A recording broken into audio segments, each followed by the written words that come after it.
to this installment of Sherry's Tips, sponsored by livingwithhearingloss.com.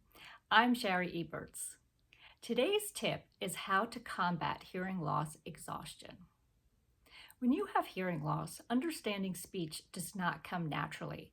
It takes effort.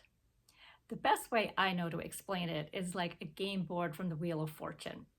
Some of the letters are filled in, others are blank, and we're trying to take this assorted and incomplete sound pattern and turn it into a word or phrase that makes sense in the context of the conversation. It's not easy, especially because the conversation does not pause while we're doing all this extra processing. This mental activity is known as listening effort, and it can lead to hearing loss exhaustion.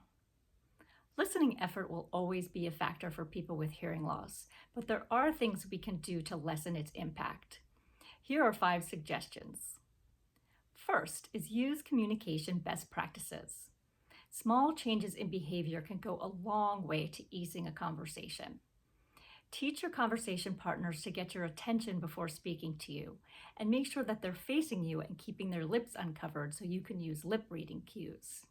Second is select a conducive environment.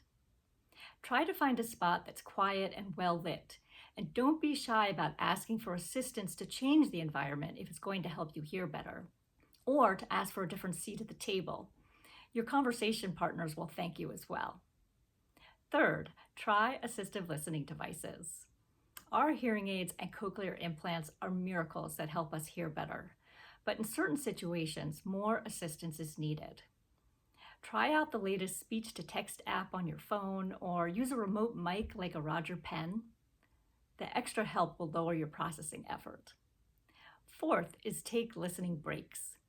Schedule breaks into a long day of meetings, and at a social gathering, take a time to go sit quietly in another room to recharge your batteries. Pace yourself and you will feel better at the end of the event.